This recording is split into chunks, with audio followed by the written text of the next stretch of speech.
Allora, buonasera a tutti, benvenuti. Benvenuti ai nostri ospiti, Alessandro Soddu e Franco Campus, che arrivano professori dell'Università di Sassari. Hanno fatto un lungo viaggio per arrivare fino a Meana, sotto il sole, e finalmente però sono giunti a Meana. E di nuovo benvenuti. Allora, oggi siamo arrivati al sesto appuntamento di Sardegna Storica. Il tema è giudici, giudicati in Sardegna e fortificazioni nel Medioevo sardo. Oggi abbiamo cambiato locazione, non siamo più a Domemolinu, anche per un motivo particolare. Ci piaceva essere qui oggi all'aperto, perché questo è un luogo anche storico per Meana, è l'ex convento dei Trinitari. Non è sicuramente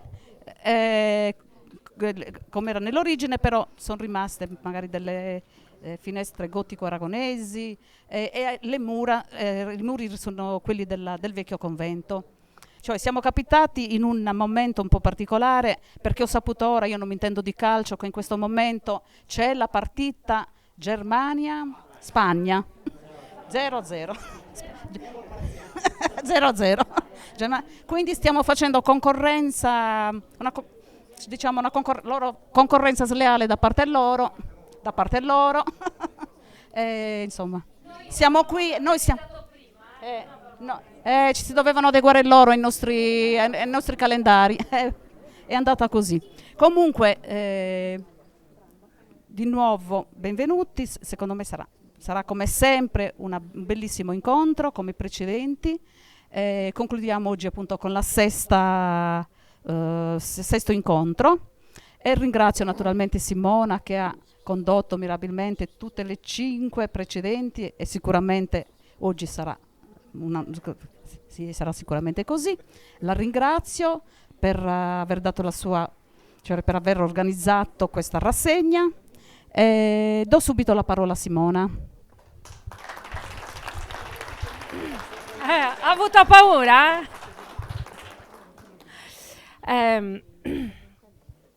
Mi alzo almeno per salutarvi e poi vi ringrazio tutti per essere anche in un pomeriggio così caldo tutti presenti. 2 parole. Io ho molta paura di questo incontro, l'ho già detto a tutti e 2 i prof, perché ho a fianco le pop star del Medioevo sì, perché stiamo parlando di 2 docenti, ora qui lo dico e qui non lo nego, di 2 docenti che stanno portando avanti degli argomenti di ricerca davvero molto interessanti.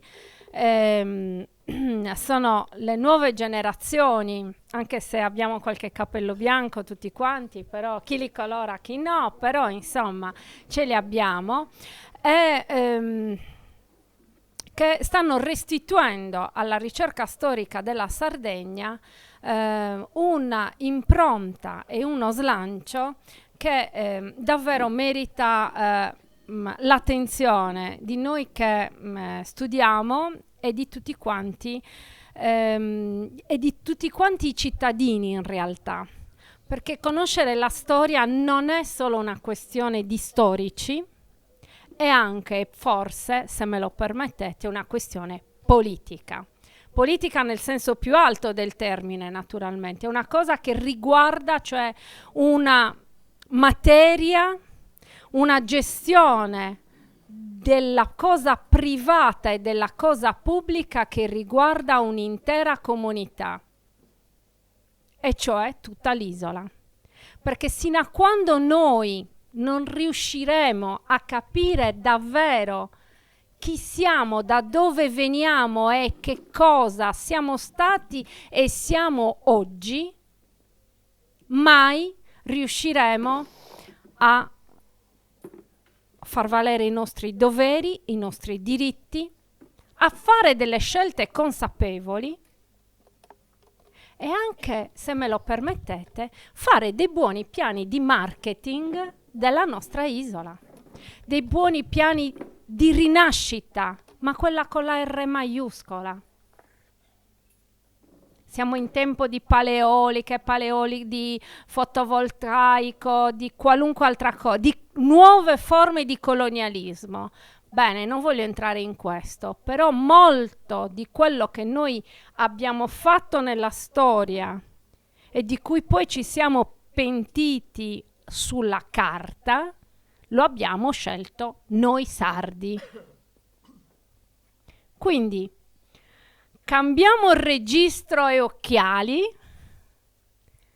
facciamo un po' di analisi e di autocritica e cominciamo a leggere qualche pagina gruppo social in meno e qualche libro in più, scegliendo bene non solo fra i romanzi affascinanti storici che ci restituiscono, che sono delle buone sceneggiature per prossimi film che auguro, ma qualche buona pagina di ricerca scientifica avanzata che rilegge sul serio il nostro territorio e che ci restituisce quella consapevolezza che ci fa scegliere di far passare una strada da una parte piuttosto che da un'altra, perché un sindaco, un amministratore che non sa che lì c'è uno spazio storico, lo dico davanti all'archeologo, sta distruggendo un intero mondo. Bene, lo sappia scientemente, e lo sappia scientemente la comunità che silente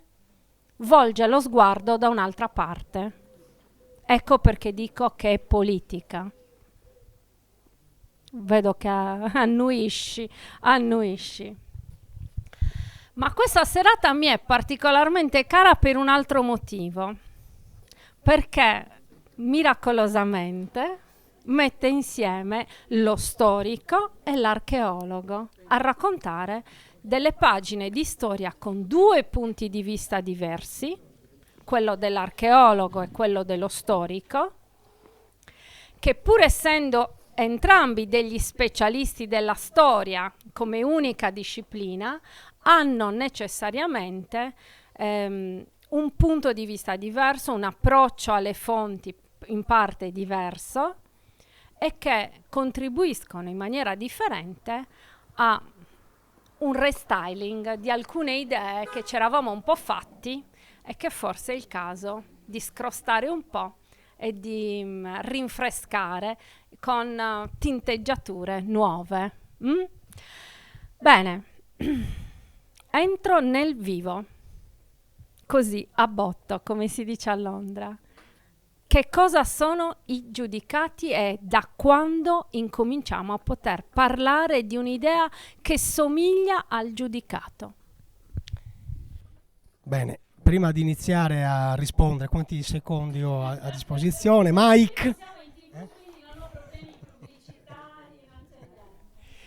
Lasciate che esprima il mio ringraziamento per l'invito a Simona, all'associazione Sandala, a tutta la comunità di Meana. Siete tra l'altro molto numerosi, questo in termini numerici è un successo clamoroso rispetto alla media degli incontri anche a Sassari, a Cagliari, ma anche fuori. In genere quando c'è già una decina di persone è un successo, figuriamoci una partecipazione così massiccia. E poi lasciate anche che ringraziamo Giovanna che ci ha traghettato da Ghilarza fino qua a Meana. Detto questo, io annuivo perché condivido tutto quello che ha detto Simona, immagino che lo condivida anche Franco, e però non entrerò in questi discorsi di natura politica nel senso nobile del termine e sull'utilità, e non parlerò dell'utilità della storia pubblica e dell'archeologia pubblica. Diamola per scontata, nel senso che io e Franco, senza aver fatto nessuno sforzo, abbiamo interpretato il nostro ruolo da sempre in questi termini. Quindi voi siete qua per sentir parlare di giudici, giudicati e di fortificazioni nel Medioevo sardo, quindi entro subito nel merito. Che cosa sono questi benedetti giudici e questi benedetti giudicati? Da dove sbucano fuori? Che valore hanno avuto? Che forza hanno avuto? Che peso hanno avuto nel periodo in cui sono esistiti. Ecco, qual è il periodo di esistenza dei giudicati? Quando è che attraverso le fonti noi conosciamo l'esistenza dei giudicati? C'è poco da fantasticare. Le ipotesi sull'origine sono tante, però i giudicati nelle fonti scritte compaiono nella seconda metà dell'undicesimo secolo, cioè nella seconda metà del 1000.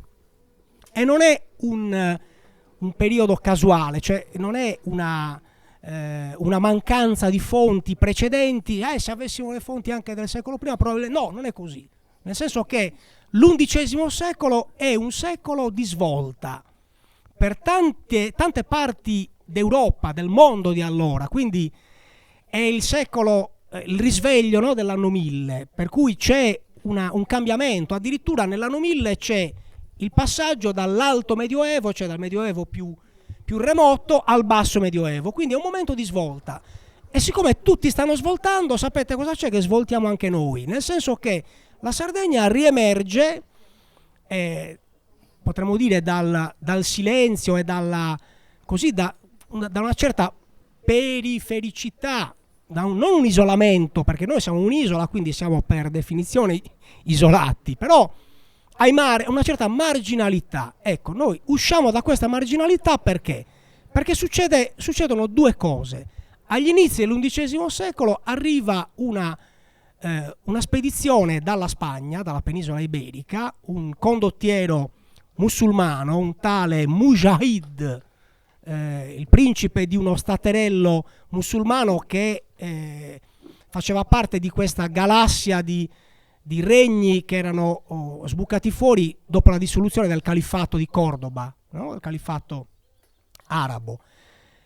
Questo Mujahid ha delle ambizioni di espansione, non si accontenta del suo piccolo regno che è dalle parti di Valencia, nell'area di Denia, dove oggi c'è la bellissima città di Valencia, e quindi ambisce a espandersi, e quindi si espande nelle Baleari, e dopo le Baleari c'è la Sardegna. Quindi lui guida questa spedizione che occupa la Sardegna, o una parte della Sardegna, per un paio d'anni. Ecco, questa occupazione preoccupa moltissimo i sardi, ma preoccupa l'Occidente, ed ecco che c'è un risveglio, quel risveglio a cui facevo riferimento, e i sardi chiedono aiuto.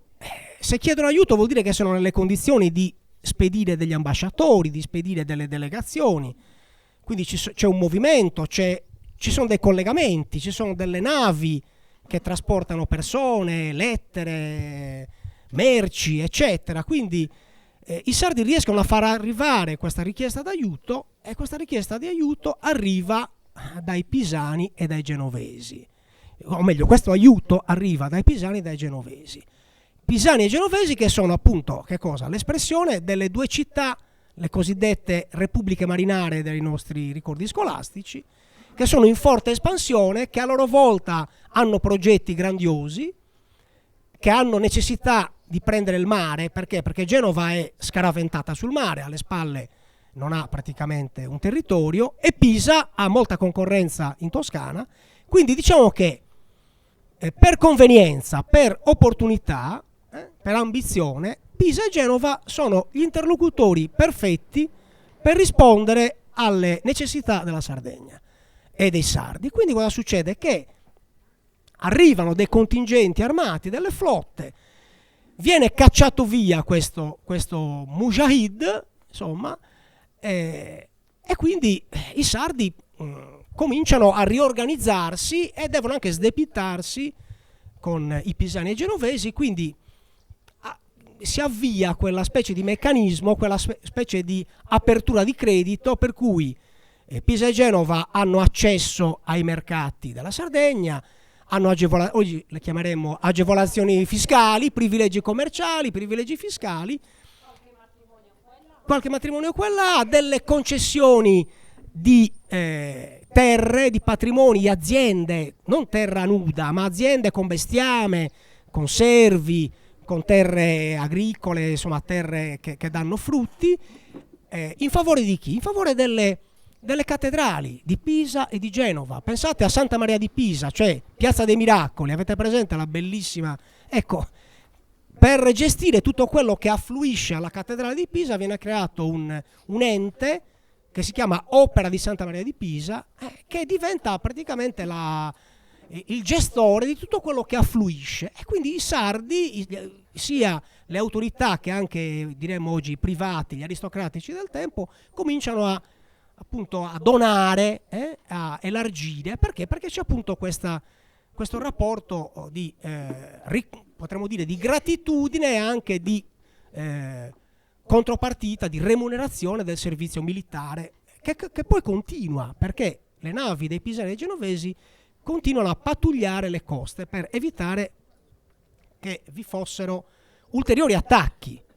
Va bene, quindi comincia il mare ad agitarsi. Però la novità è anche un'altra, che i pisani e genovesi non sono soltanto funzionali a cacciare i saraceni, gli arabi, come li vogliamo chiamare, i musulmani, ma sono anche funzionali a dare una mano a quel giudice,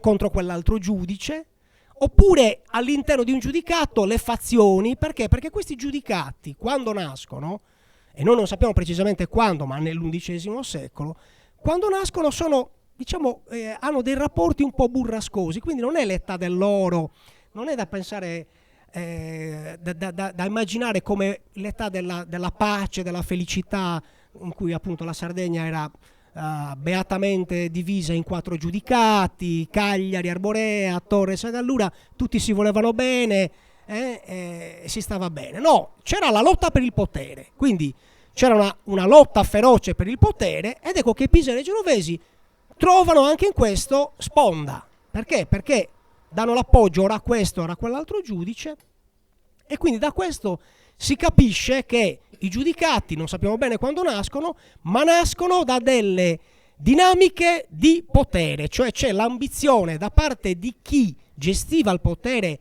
dai tempi, diciamo dall'eredità dei bizantini, che avevano la sede di governo a Cagliari.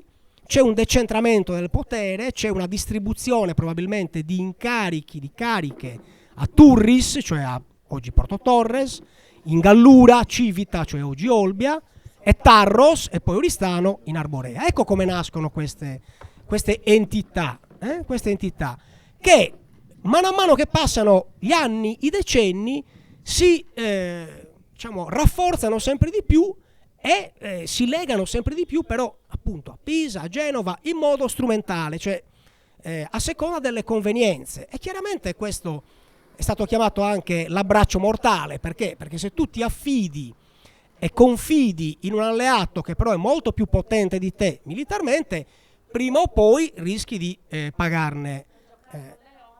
Esatto, prima o poi ci si fa male. Però la cosa importante è che grazie ai rapporti con i pisani e genovesi, grazie ai rapporti con il papato, perché nell'undicesimo secolo c'è un'altra grande novità: nasce il papato, cioè la Chiesa di Roma, il Papa, è sempre esistito, diciamo, dai tempi di Pietro, no? il primo vescovo di Roma, però come entità politica nasce nell'undicesimo secolo, cioè nell'undicesimo secolo il Papa capisce che deve liberarsi dalle intromissioni dell'imperatore, e quindi ci fa anche la guerra a tutti gli effetti con l'imperatore. E il Papa diventa ugualmente un punto di riferimento anche per la Sardegna, anche per i giudici. E allora c'è la riforma della Chiesa, c'è il monachesimo riformato, i nuovi ordini monastici, e allora i sardi, anche da questo punto di vista, i giudici e gli aristocratici dicono sì, noi aderiamo alla riforma della Chiesa, noi vogliamo che il Papa abbia voce in capitolo in Sardegna, vogliamo i monaci. Ed ecco che arrivano i monaci dalla Toscana, i monaci dalla Francia, dal sud della Francia e poi anche dal nord della Francia, e tutto questo si trasforma in che cosa? In documenti, in documentazione che ci racconta ancora una volta il mondo dei giudicati. Quindi noi conosciamo il mondo dei giudicati nel momento in cui è in trasformazione, cioè è come una fotografia in movimento. La cosa interessante è che quando le fonti cominciano a farsi più abbondanti, queste fonti sono scritte in latino, ma soprattutto sono scritte, per quello che ci interessa, in sardo. Quindi noi abbiamo fonti in sardo della zona del Campidano, della zona del Cagliaritano, abbiamo fonti in sardo soprattutto, dovremmo dire, nel Logudoro, e nell'Arborea, in quella zona di Limba de Mesania, di Bonarcado, no? Quella a Ustis, anche non lontano da qua, e questo ci consente di avere notizie finalmente sui giudicati. Mi fermo qua perché sennò finisce. Ho due domande prima di passare la parola all'archeologo, perché questa stessa storia poi ce la racconta l'archeologo. E la prima domanda è un po' da giornalista vipera, ci vengono da soli i genovesi e i pisani oppure qualcuno chiede aiuto? Primo. Secondo, ci vengono come dire, famiglie, soltanto alcune famiglie mercantili di Genova e Pisa che si portano dietro, come dire, la benedizione del Doge e dell'amministrazione centrale di Pisa, oppure li seguono dopo, prima di diventare quella Sardegna pisana che noi conosciamo, no? Che diventa, per disegnarla geograficamente, una J rovesciata che va più o meno dalla Maddalena, da sopra Olbia, da Caprera in giù, sino ad Iglesias. Immaginatevi una fascia con l'evidenziatore, no? Di tracciare, no? Di tracciare un bel colore rosso dalla Maddalena sino ad Iglesias, e quella è la fascia pisana, e invece come dire, un rettangolo che va più o meno dall'attuale Castelsardo, più o meno, sino a Bosa, giù di lì, in mano ad alcune famiglie, o comunque più che in mano, diciamo, sono solleticati gli interessi di alcune famiglie genovesi. Simona così ha condensato in mezzo minuto 200 anni di storia, allora, per dare poi la sponda anche a Franco, per la domanda che vuoi porre a Franco, la storia dei giudicati abbiamo detto che inizia nell'XI secolo e va avanti fino al XIII, cioè il 1200, con tutti e quattro i giudicati, Cagliari, Arborea, Gallura e Torres. Poi molti di voi sapranno che a un certo punto di questi giudicati ne rimane solo uno. Qual è? Arborea. Arborea non solo non cade, ma va avanti fino al 400. Però effettivamente nel XIII secolo le cose cambiano, cioè quell'atmosfera presuntamente idilliaca di collaborazione, di reciproca convenienza, no? A un certo punto viene meno, perché nel XIII secolo succede innanzitutto una cosa eclatante, che i pisani costruiscono su un colle sopra gli stagni di Sant'Agilla a Cagliari, costruiscono un castello, cioè Casteddu, Castel di Castro, che diventa una specie di di punto di riferimento, essendo ancora vivo il giudicato. Cioè il giudicato è in crisi perché c'è una crisi dinastica, o meglio, c'è alla testa del giudicato c'è una donna. Ora, le donne nei giudicati potevano diventare giudicesse esattamente al pari dei mariti. Allora, dimenticatevi, se l'avete mai letta, la storiella delle giudicesse reggenti, portatrici di titolo.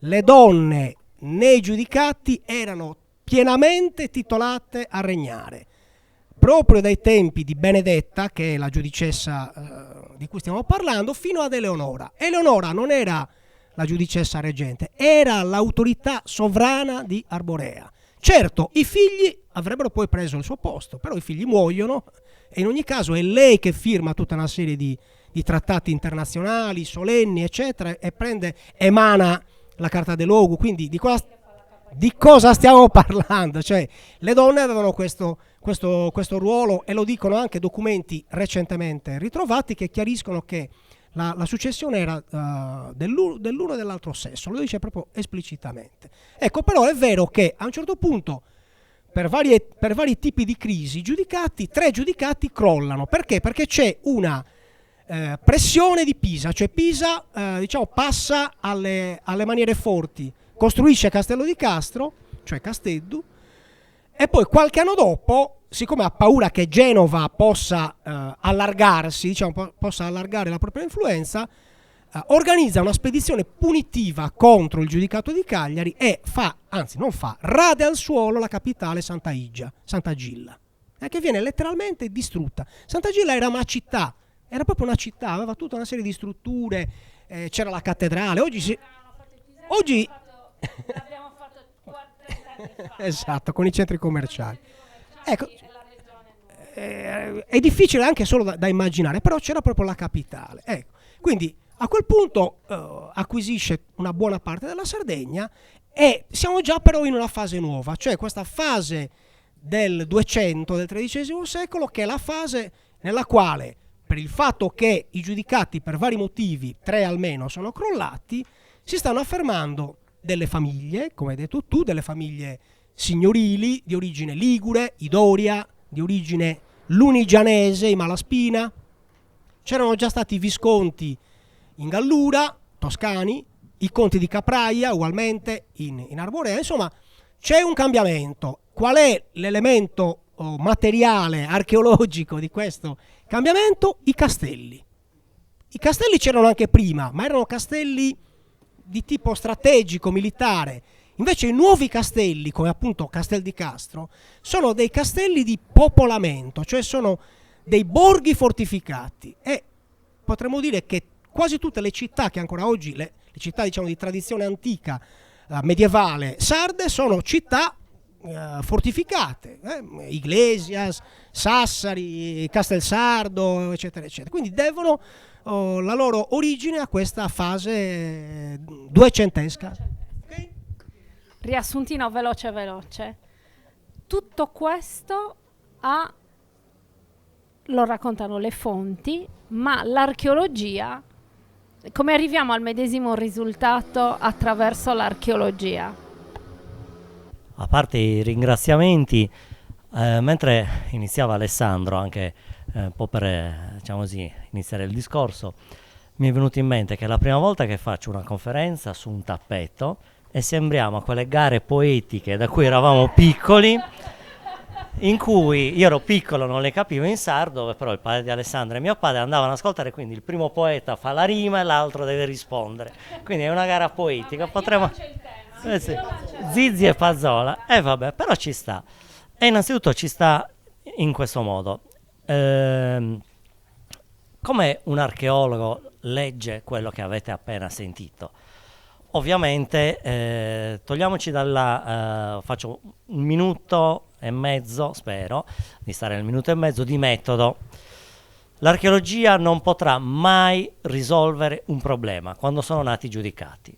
Così ci chiappiamo subito, cioè nel senso che o siamo talmente fortunati che nello scavo di un castello troviamo un'epigrafe, oppure troviamo una capsula di legno dove dentro però ci sarà una pergamena che leggerà lui, esatto, che ci dirà i giudicati sono nati eccetera eccetera così.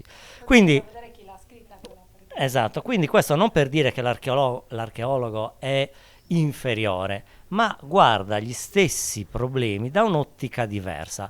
Giustamente Alessandro ha detto ci compaiono nell'undicesimo secolo, i primi documenti sono questi. L'archeologo cosa fa? Prende la stessa identica cronologia e inizia a ragionare. L'archeologia non è solo lo scavo archeologico, non è solo il monumento, non è solo un qualcosa di nascosto tra i cespugli, ma l'archeologia è topografia, è paesaggio, è capire come la gente vive, è capire l'economia, è capire attraverso quello che l'archeologo studia, dalla ceramica ai movimenti, alla viabilità, come la gente viveva. E in realtà i 4 giudicati che sembrano, come ha detto Alessandro, vivono tutti belli e pacifici, ma se adesso io vi faccio fare un ragionamento che faccio anche agli studenti, non sono tutti uguali, pensateci solo così, se qualcuno di voi un po' se li ricorda, e adesso io faccio il riassunto. Il giudicato di Cagliari in realtà al suo interno ha almeno 4 zone di paesaggio completamente diverse. Parlo di paesaggio anche per riallacciarmi. Gli storici rispetto agli archeologi sì che hanno responsabilità politica, perché come ha detto prima Simona, il fenomeno delle paleoliche a noi ci riguarda come archeologi proprio direttamente, agli storici un po' meno, loro stanno negli archivi, chi se ne frega, non metteranno mai una pala eolica in un archivio, ma vicino a un nuraghe o vicino a un qualcosa di archeologico sì. Ed ecco, qual è il ragionamento? Il ragionamento è essenzialmente questo. Cagliari ha 3 almeno tipologie di paesaggio. Prima tipologia, quella più ricca, quella che è ancora oggi la più abitata, quella dove sarà poi la capitale giudicale, che è quella dei Campidani, dove si può camminare bene, si può coltivare abbastanza bene, c'è una preesistenza dall'età romana fortissima, quindi vuol dire che la gente non è fuggita, anche se è arrivato Muhaid. Questo Muhaid avrà ammazzato qualcuno, avrà stuprato qualcuno. In archeologia non troviamo niente di stupri, ammazzamenti, qualche tomba, sì, ma sicuramente le persone che sono fuggite 2 anni dopo sono ritornate negli stessi campi a coltivare, gli stessi luoghi, a pescare, negli stessi stagni, perché devono mangiare. C'è il fattore umano in archeologia che noi lo vediamo continuamente. Quindi, zona dei Campidani, facile da trasportare, una zona ricchissima che ha campi sterminati alle sue spalle per coltivare grano, ha le paludi, luogo comune da cancellare. Le paludi, tutti noi ci hanno insegnato la Sardegna, l'anemia mediterranea, la malaria. Le paludi in età medievale, in età romana sono dei luoghi ricchissimi, si può pescare, si può allevare, si può ricavare materiale da costruzione, è un luogo polifunzionale, come voi che siamo qua e voi che siete di Meana, come il bosco. Arrivando qua abbiamo fatto un tratto di strada che erano solo boschi. Il bosco non è inospitale, il bosco produce legna, cacciagione, selvaggina, produce l'energia, l'acqua per muovere i mulini. Da dove arriva? Dalle montagne. La legna per far muovere, per battere il metallo, lo devo produrre qua. Ecco che l'archeologo mette insieme questi dati. Quindi, prima zona il Campidano, seconda zona, la zona di Sant'Antioco. Era una zona già abitata in età romana, addirittura c'era il luogo di venerazione di un martire, Antioco, famosissimo, veneratissimo, non era un deserto, ok? Terza zona, una zona veramente abbastanza lontana, molto problematica. Dico molto problematica perché è anche poco studiata, che è la zona dell'Ogliastra, che faceva parte del giudicato di Cagliari, ok?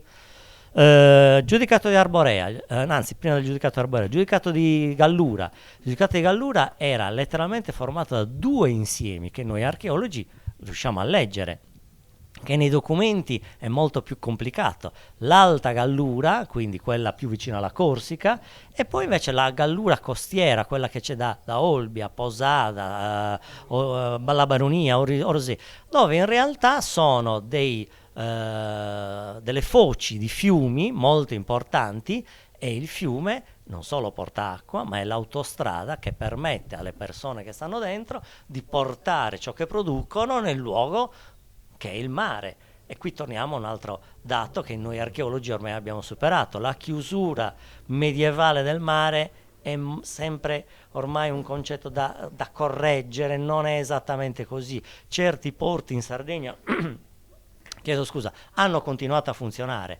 Altro luogo comune, la fuga dalle coste perché sono arrivati gli arabi, non è mai esistita. Facciamo degli esempi. Giudicato di Cagliari, cosa cambiava agli abitanti della Cagliari romana a spostarsi a Sant'Agilla? Neanche 500 metri. Quindi se avevano paura degli arabi, da lì mi sposto a Usellus, non mi sposto a neanche 2 chilometri, ok? Questo ci dà l'idea che le persone cambiano modo di vivere, e lo vediamo nei materiali, lo vediamo nelle costruzioni, lo vediamo noi archeologi nei materiali, nelle ceramiche, ma il modo di coltivare, di continuare a sopravvivere, di organizzare la vita rimane quello, e non rimane quello perché c'è una conservazione, perché è il più funzionale. Se una cosa funziona, gli esseri umani in qualunque luogo della terra e in qualunque tempo la conservano, c'è poco da fare. Giudicato di Torres. Il giudicato di Torres ha almeno dai 3 ai 4 insiemi. Quello che gravitava intorno all'ex città romana di Turris, da cui prende anche il nome. Quello che è nuovo, che è ancora molto da capire, ma che in realtà i giudici ci danno un grande segnale. Il fatto che abbiano scelto di collocare la loro sede principale ad Ardara E qua vi faccio notare un aspetto fondamentale. Se i giudici di Cagliari, diciamo così, nello spostarsi, nel fuggire dalle coste, teorie che erano ancora in voga negli anni 30, negli anni 40, negli anni 70, eccetera, sempre la Sardegna che il sardo che ha paura del mare, tutta una serie di pregiudizi e anche di luoghi comuni banali. Ma in realtà, come vi ho detto prima, gli abitanti della Cagliari romana, 4 generazioni dopo, si spostano a Sant'Agilla. Dov'è la paura del mare? Non c'è. Gli abitanti invece a Turris succede una cosa molto diversa. Non è che hanno paura del mare, ma i giudici probabilmente assecondano un movimento delle popolazioni e spostano la loro sede, anzi non spostano, creano la loro sede principale a 40 km rispetto a Turris, il che vuol dire che è veramente un nuovo modo di ragionare. È veramente poi tutta la valle, quella che noi oggi chiamiamo il Logudoro centrale, quindi le attuali zone di Ozieri, Ardara, Mores, Ittireddu, eccetera, quello veramente diventa il nuovo cuore. E non è un caso che quando compaiono i giudicati, curiosamente i giudicati corrispondono, questo è più un dato storico che archeologico, corrispondono alle sedi degli arcidiocesi. Non c'è una sede di diocesi che sia fuori dal suo stesso giudicato, sono tutte perfettamente lì, e non è un caso, dato materiale archeologico, non solo storico-artistico, che in quella vallata che vi ho detto, fra Ardara, anzi partiamo un po' più indietro, da Ploaghe fino a Oschiri, ci sono 4 sedi di diocesi, più una capitale giudicale con tutta una serie di chiese, dato archeologico, che vengono costruite di sana pianta. Tradotto: ci sono dei soldi, chiamano delle maestranze, costruiscono certamente alla moda del tempo, non è che si fanno una chiesa di stile bizantino nel 200, no? Sono un giudice, voglio dimostrare che ho possibilità economiche, che ho possibilità di avere del denaro per pagare dei maestri murari, e i maestri murari me li chiamo, e chiamo dei maestri murari che costruiscono alla moda del tempo. Stile romanico, pisano, quello che poi curiosamente sembra storia dell'arte, è archeologia, perché quello è il manifesto del loro potere. Ultimo giudicato, Arborea, dove del resto fate parte voi. Arborea è veramente il giudicato più anomalo, perché di zone, di paesaggi ne ha essenzialmente 2. Uno è quello della città-stato giudicale, Oristano. Oristano è veramente la Roma, la Venezia dell'età medievale in Sardegna, così ci capiamo. Cioè tutte le strade del giudicato di Arborea, mentre a Torres abbiamo, mi sono dimenticato, l'altro insieme abitativo di Torres è quello che gravita intorno a Bosa, ok? Mentre nel giudicato di Arborea gravita tutto intorno a Oristano. Quindi vi dicevo, Arborea invece è, dal punto di vista di un archeologo, è veramente il giudicato centralista, e forse in queste caratteristiche diverse possiamo anche capire quello che poi leggono giustamente gli storici nei documenti. Forse è questa una delle ragioni per cui sopravvive rispetto agli altri 3. Sopravvive anche perché i giudici d'Arborea hanno una gestione dei territori completamente diversa, mentre i giudici di Torres aprono molto i loro territori all'arrivo degli ordini monastici, quindi arrivano benedettini, sono tantissimi, e anche lì attenzione, i benedettini non vengono a insegnarci a coltivare, noi lo sapevamo già fare, i giudici donano delle aziende fatte e finite e funzionanti. Ok? Questo giusto per togliere un po' di quella incrostazione che deriva dalla storia precedente. Ma le chiese le pagano i giudici. Se noi andiamo nel Logudoro, se vi fate un giro, oltre alle sedi cattedrali, quasi tutte le sedi dei monasteri benedettini sono pagate dai giudici, che non costruiscono una chiesettina, costruiscono edifici di 22 metri, con campanili, con chiostri. Immaginatevi le persone che ci lavorano, le maestranze, arrivano maestri murari da Pisa, ma c'è bisogno di cuochi, c'è bisogno di gente che bada i cavalli, c'è bisogno di gente che prepara la calce, cioè, c'è un movimento economico, un movimento di denaro incredibile che esce fuori dalla nostra isola. Questo di nuovo, e noi poi lo vediamo in archeologia, perché i materiali su cui queste persone mangiano, le ciotole, i piatti, sono gli stessi che usano i cittadini di Pisa, maiolica arcaica, maiolica ligure, ceramiche di importazioni magrebine che vengono inserite nei campanili, non perché vogliono mettere le lucette, perché era un'attività di pregio e di prestigio mostrare che nel mio campanile ho messo una ceramica rarissima per far capire, signori, io sono quello che ha i soldi e l'ho costruita io. È lo stesso messaggio per certi versi che succede anche oggi. Le persone si comprano delle macchine spropositate non perché rispetto alla mia Panda sia diverso, ma perché così, se sono un uomo, ho più donne, faccio il figo, eccetera. Il messaggio. Esatto. Cioè, ci siamo, questo è il messaggio. Vi dicevo, Arborea invece, Cagliari anche lì fa arrivare tanti enti monastici, è vero, però ha una strategia leggermente diversa. La strategia innanzitutto che fa arrivare enti monastici non dall'Italia ma prevalentemente da Marsiglia, quindi sono i vettorini. Seconda cosa, gli affida i centri martiriali, cioè gli affida San Saturno, gli affida Nora, gli affida cioè quei luoghi di culto costantemente, continuamente, mai interrotti, mai abbandonati, dove la gente una volta all'anno andava a fare la sua processione. Le processioni, tolto l'aspetto religioso, sono mercato. Facciamo l'esempio più semplice, l'Ardia di Sedilo è un mercato. Saper gestire, dare l'autorizzazione a una festa di quel genere vuol dire che io capisco che c'è bisogno di organizzare un mercato. Vedete, è archeologia, perché noi poi lo vediamo. Da dove arrivano queste ceramiche? Da dove arrivano i crocifissi in metallo di fattura lombarda che vengono messi nelle sepolture? Ne troviamo uno ogni tanto quando siamo fortunati. Arborea invece ha una politica diversa. E lo si capisce anche, io un po' lo conosco perché diversi anni fa ho partecipato a un convegno proprio ad Austis, qua vicino, dove c'era probabilmente uno dei possedimenti camaldolesi. I giudici d'Arborea, forse perché più furbi, ma io non penso mai alle personalità, ma i giudici sono l'espressione della popolazione, cioè non governavano da soli, agivano proprio come espressione della popolazione. I giudici Arborea sanno benissimo che non possono infilarsi, usiamo un termine un po' brutale, i benedettini sotto casa, perché Arborea è una zona abitatissima. Ci sono villaggi, se voi guardate una carta geografica, oggi poi è ancora più facile, con Google Earth, si calcolano i percorsi, c'è un villaggio a meno di 10 km uno dall'altro, che tradotto in linguaggio tecnico vuol dire che in un'ora e mezza io mi sposto da un villaggio all'altro. Dove li mettono i monaci? In montagna, via. E dov'è la sede principale? A Bonarcado, in montagna. Ovviamente loro, qual è l'idea? Anche se nel Condaghe di Santa Maria di Bonarcado c'è quella frase che per certi versi la storiografia ha un po' abusato.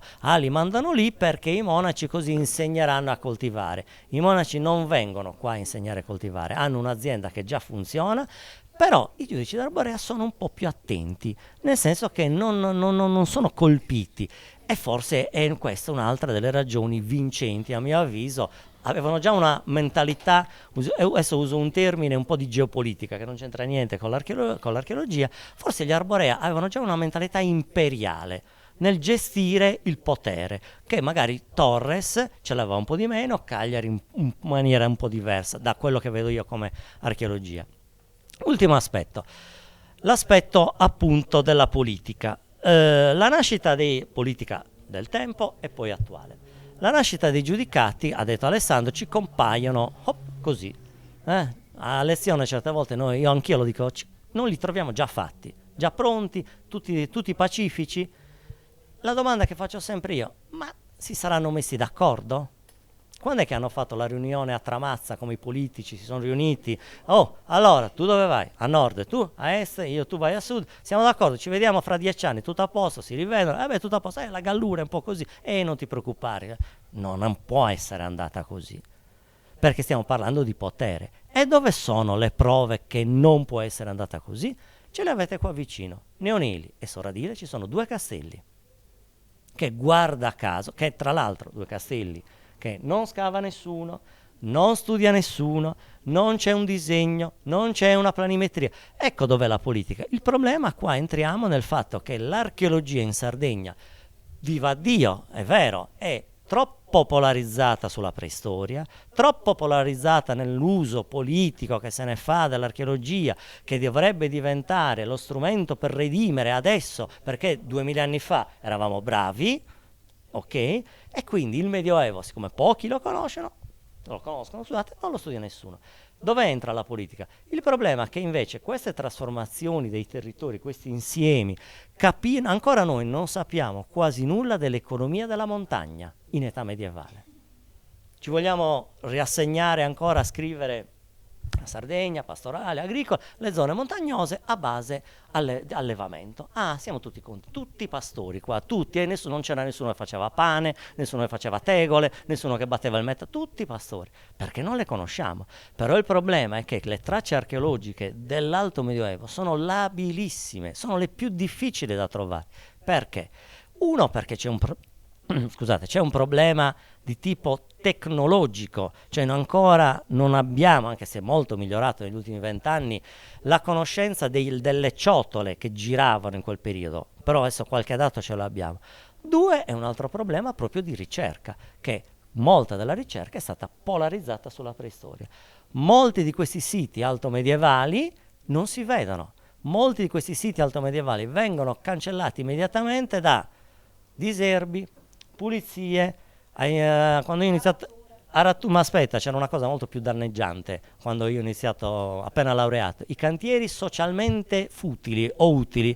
Si prendevano 10 disoccupati di un comune, dobbiamo farli lavorare, ok, dove li mandiamo? A pulire siti archeologici. Dottor, abbiamo trovato qualcosa? Ah, no, è medievale, butta, dai, dottor, no, butta, riportiamo il nuraghe alla splendido, almeno quello che ci si riusciva. Dopo 2 anni la natura diceva: mi hai tagliato adesso il cisto, ti cresco 10 volte più grande, perché così impari, e ci siamo consumati tantissimi di questi siti. Attenzione, per venire qua ho letto qualcosa su Meana, eccetera. Giovanni Liliu, che scrive proprio su Meana, eccetera, è il primo che inizia a dire: ma queste ceramiche stampigliate, ma non sono roba nostra, non è roba della preistoria, da dove vengono? Perché trovavano in questi cantieri tutte queste tracce. Ecco che diventa politico. La tutela di un territorio è che, attenzione, dobbiamo, ovviamente, nell'ottica di una società moderna, che abbiamo bisogno di tanta energia, di movimento, eccetera, però dobbiamo renderci conto che alcune tracce di alcuni periodi sono veramente labili, difficili da leggere. Ovviamente, io dico molto la verità, non attirano turisti, perché difficilmente un turista viene: voglio vedere il castello altomedievale. È complicato, però abbiamo dei temi di ricerca, ed è questo che vi fa capire perché su molte cose non ne sappiamo niente. Però che i 2 castelli di Sorradile e di Neoneli, perché li hanno fatti lì? Proprio mentre arrivavamo qua, che siamo stati accompagnati in macchina, quindi una volta tanto guida qualcun'altra, era gentilissima, io guardavo il panorama, io ho fatto vedere una cosa a lui, che è una cosa stupefacente. Proprio venendo qua, per salire verso Sorradile e poi Neoneli, voi conoscerete molto meglio di me quel panorama. Cosa si vede sullo sfondo di quel panorama? Il margine. E cosa si vede che emerge dal margine? Goceano, il primo castello dei giudici di Torres. Al che il messaggio è molto chiaro: i giudici di Torres, quando fanno il castello del Goceano, non gliene frega assolutamente niente di controllare la strada per Olbia, storiografia stratificata per tempo, perché chi deve andare da Olbia, da Cagliari, passa tutta l'isola, c'è la 131 del tempo e passa da lì. Facevano il giro via mare e arrivavano prima, è chiaro questo. Ma il giudice di Torres, di cui abbiamo una cronaca, abbiamo degli indizi molto forti, costruisce il castello lì perché deve dare un messaggio immediato, anche se lontano, ma è questo che serve un castello, al regno che è di fronte, che ha altre 2 fortificazioni di fronte. Dobbiamo sempre pensare che sì, ma è lontanissimo, certo, ma la percezione del paesaggio che avevano al tempo è completamente diversa dalla nostra. Noi oggi siamo ingannati dalle luci, dalle strade, eccetera. Vedere un nuovo simbolo da lontano l'avrebbero notato immediatamente, ed è lì la ragione per cui scelgono il castello. E se scelgono il castello vuol dire che la divisione dei 4 giudicati non è stata pacifica. Non è stato pacifico che il giudicato d'Arborea si sia preso la zona più ricca dell'isola, si sia preso la parte centrale delle Barbagie e letteralmente si è mangiata la zona più abitata della Sardegna. Gli altri giudici non credo che l'abbiano accettato. Vabbè, siete di Oristano, siete simpatici, farete la Sartiglia fra 300 anni, chi se ne frega. Qualcosa deve essere entrato in contrasto. E il giudice di Torres, Gonnario, e questo è tema di Alessandro, ci ha scritto un libro che tra l'altro è lì nella sua edizione, il giudice Gonnario quando sale sul trono, da quel che ci racconta la cronaca, vedete, io spazio un po' tra i documenti e l'archeologia, quando ritorna qui, ci racconta la cronaca, costruisce il castello del Gocciano con i pisani, ma è del tutto evidente che i pisani insieme a Gonnario hanno scelto una strategia per farlo lì, se no l'avrebbero fatto sul Monte Pisano, e in alto vedi un bel di cose, sei lontanissimo da tutto, muori di freddo, però sei in alto. No, lo facciamo in una collinetta di 350 metri che casualmente guarda il bacino del Tirso, un po' più avanti c'è la diocesi di Ottana che appartiene a Torres, ma dall'altra parte c'è l'Arborea e c'è questa vasta zona centrale che è tutta da organizzare, che però magari ne parliamo più avanti. C'è un passaggio che in parte ha accennato Franco, che è quello degli abitati. Rimane poco del Medioevo.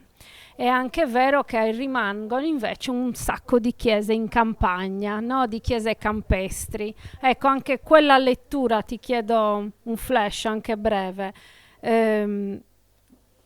Oggi, tu subito, oggi noi diciamo le chiese campestri, ma dobbiamo ridisegnare un abitato antico, per cui quelle chiese campestri forse non erano campestri. Molte di queste chiese sono pertinenti a dei villaggi che sono scomparsi, che sono andati via, e il tema dei villaggi abbandonati è non un grande classico, è un grande tema che curiosamente ha interessato prima degli studiosi stranieri, francesi, che già si occupavano del tema, e per converso ha coinvolto anche degli studiosi poi locali, so che è stato qua il professor Casula, insieme al professor Milanese che ne ha scavato, proprio anche in ragione del diverso tipo di approccio. Quindi molte di queste chiese non sono altro che ciò che resta di un abitato che era completamente diverso. I problemi sono tanti. Il primo problema è che le chiese sono la punta di un iceberg dell'abitato, e se intorno all'abitato ci mettiamo dalle paleoliche agli svincoli adesso sulla 131 che sono veramente spaziali, cioè stanno facendo degli sterri incredibili e quant'altro, è chiaro che lì ci mangiamo il dato archeologico.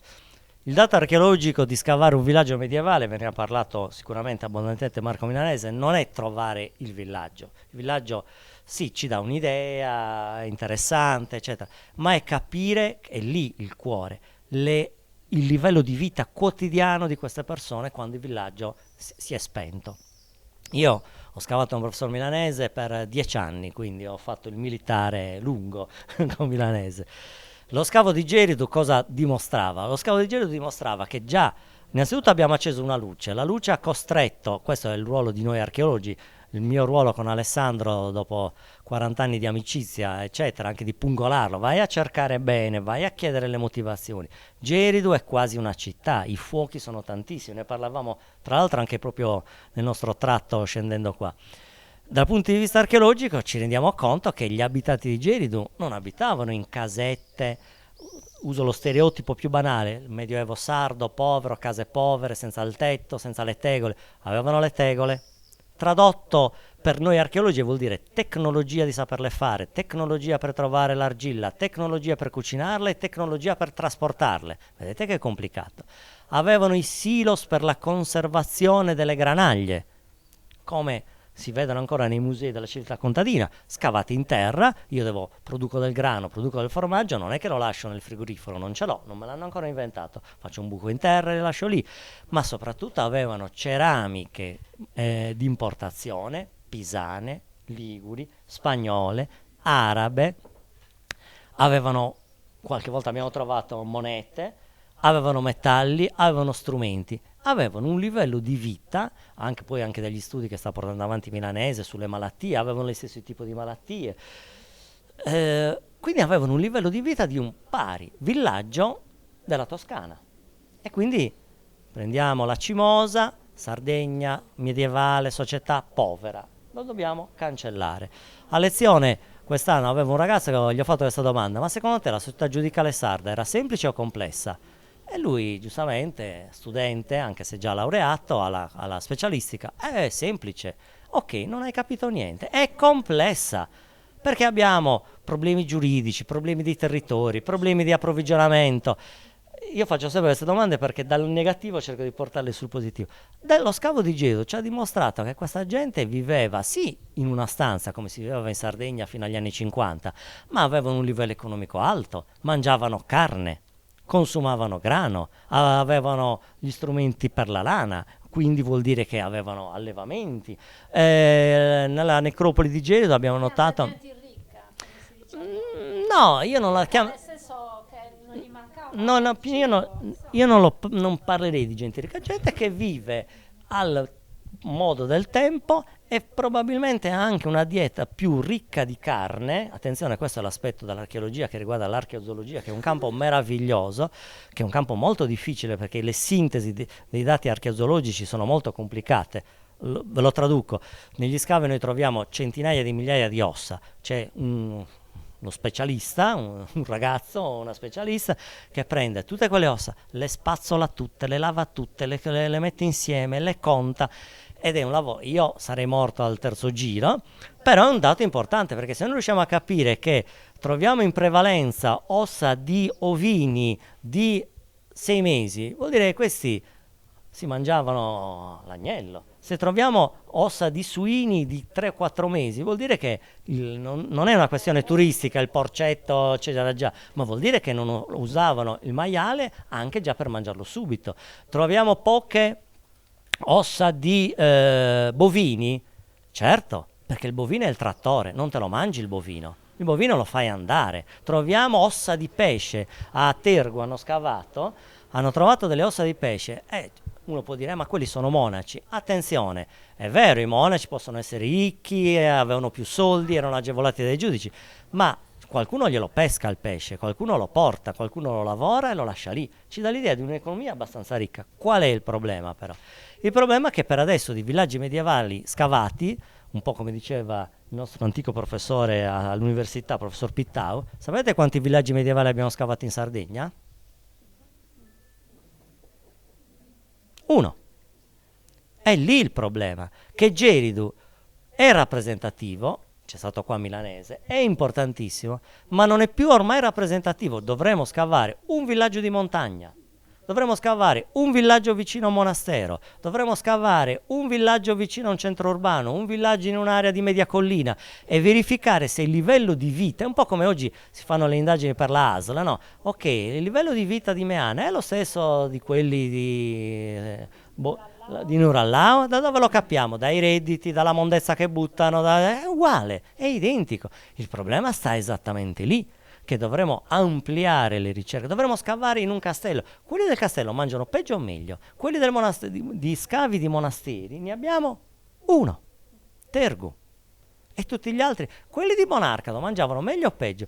E se riusciamo a capire che quelli i monaci mangiavano meglio, allora abbiamo un'idea sociale e storica. Attenzione, i monaci mangiano meglio, quelli mangiano peggio, sfruttano quelli perché devono accontentarsi. Ma se invece vediamo che il livello è uguale, adesso qua tiro fuori un nome per gli specialisti, John Day aveva sbagliato le sue teorie, che è uno dei grandi studiosi americani, che diceva la Sardegna è stata colonizzata, ma se il livello di vita archeologico materiale è identico, vuol dire che non c'è lo sfruttamento, anzi c'è un arricchimento reciproco, però non abbiamo ancora le prove, è lì il problema.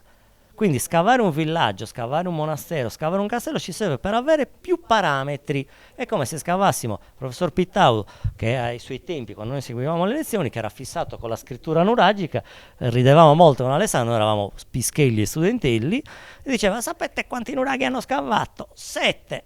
Per forza che non l'hanno trovata la scrittura nuragica, su 7 su 7000 cosa vuol dire? È un dato statistico. Noi dovremmo scavare molto di più, dovremmo interrogarci sull'economia della montagna, sull'economia della laguna, cioè avere tutti i dati materiali. Solo lì, alla fine, potete ben immaginare che ci vuole una marea di soldi, una marea di ricercatori, ci vogliono, se va bene, 20 anni di ricerca, però lì potremo incidere e daremo il pungolo bonario, anche col tridente nel sederino come i diavoli, agli storici. Guardate, quando leggete i documenti, attenzione, noi adesso abbiamo i dati che vivono allo stesso modo. A Geridu, giusto per farvi capire, vivevano in case, non so se l'ha detto il professor Milanese, io quando scavavo a Geridu, la casa di Geridu era innanzitutto tutte regolari, il che vuol dire che c'era una specie di piano regolatore, che per noi archeologi vuol dire controllo, gestione, eccetera. Ma le case erano di 6 metri per 11. Non era una casettina di pastorelli, e dentro la casa c'era la zona per gli animali, la zona del fuoco, quindi avevano una divisione uguale come negli altri villaggi, come nei villaggi in Francia, funzionale, quindi non eravamo più indietro, non eravamo più avanti, non eravamo diversi, eravamo dentro un sistema mediterraneo. Avevo detto che sarebbe stato un argomento complesso, però il prof ci ha dato il là perché tutto questo territorio andava poi amministrato. E le cose cambiano un po' nel tempo. Facciamo un passo indietro. Io non faccio il riassuntino, lo farò dopo che parli. Dal 1000 al 1300 le cose cambiano un po'. Come si gestiva il territorio e chi lo gestiva? Allora, quello del territorio, della gestione del territorio, è proprio uno dei temi che ci restituiscono le fonti scritte, carte sciolte, registri monastici, condages, salvo che i dati più dettagliati vengono dalle fonti successive al periodo giudicale, cioè il cosiddetto periodo, tra virgolette, pisano, il che non significa che non siano buoni, perché non si butta via niente per tornare ai maiali. Le fonti sono tutte buone, da quelle più antiche a quelle recenti, anche recentissime. Perché? Perché c'è un elemento che non va sopravvalutato, ma va tenuto molto in considerazione, che è quello della conservatività e della continuità. Cioè, se un sistema funziona e funziona bene, non ha senso smantellarlo.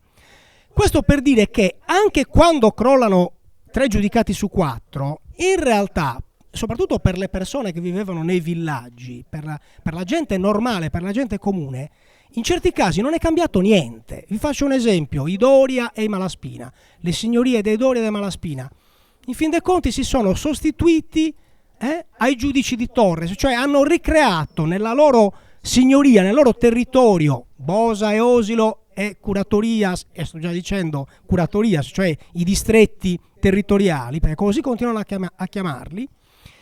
I Doria nei loro vari castelli, Castelgenovese, Casteldoria, Monteleone, Alghero, Ardara e relative curatorias, hanno ricreato, anzi hanno mantenuto le stesse strutture di governo, di amministrazione, di età giudicale.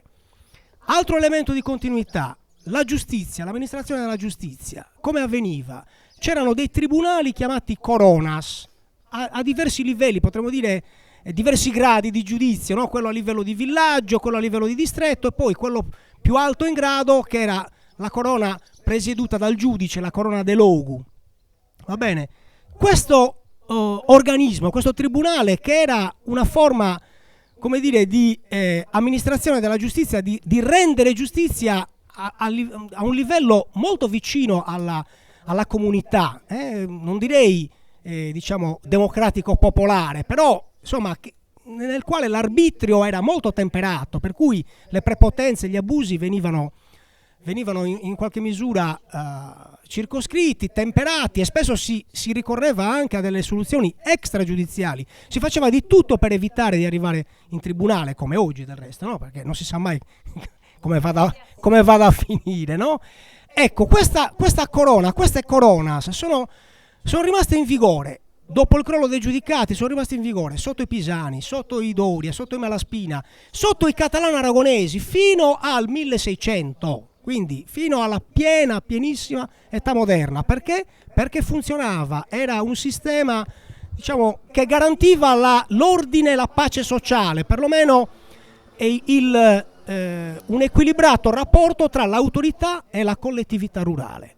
Perché? Perché in queste coronas, che erano dei collegi giudicanti, entravano a far parte di queste coronas le persone più autorevoli del villaggio, i notabili, le persone degne di fiducia, degne di rispetto.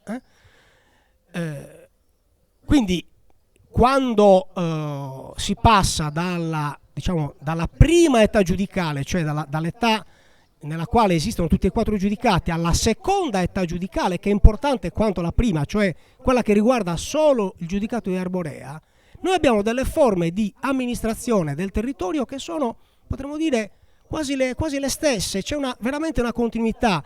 Cosa succede? Che vengono magari affiancate o sovrapposte delle figure di importazione. Che ne so, nascono i castelli di popolamento, quindi borghi fortificati, e allora se c'è un castello, non un castello strategico, ma un castello che controlla un abitato circostante, allora abbiamo il castellano. Il borgo circostante ha un'amministrazione di tipo comunale, allora c'è il podestà. Noi abbiamo l'attestazione dei podestà anche in borghi piccolissimi, anche borghi scomparsi, di cui adesso non c'è neanche una traccia archeologica. Va bene? Dove non abbiamo più i curatores, cioè i funzionari giudicali che amministravano le curatorias, abbiamo altri funzionari che prendono altri nomi ma che esercitano esattamente le stesse funzioni. Per cui c'è un sistema che è, non so se è efficiente, certamente efficace, cioè è funzionale alle esigenze del territorio, anche alla conformazione del territorio, perché Franco ha parlato di insiemi, di areali, perché così è. Vivere in Ogliastra non è la stessa cosa che vivere nel Sulcis, nel Sarrabus, Colostrai, Quirra, Baronia, insomma nel Sassarese un conto è stare a Sassari, un conto è stare nella Nurra. La Nurra è una specie di Far West, è una specie di mondo sconosciuto anche ai sassaresi, anche agli stessi sassaresi. E poi c'è la Nurra di dentro, la Nurra di fuori, c'è l'Anglona, ci sono tante sottozone, per cui questa organizzazione in tanti distretti, queste curatorias di cui vorremmo sapere, conoscere l'origine, non sappiamo appunto l'origine, ma ce ne possiamo anche fregare tutto sommato, ma sono lo specchio della complessità e delle, potremmo dire, esigenze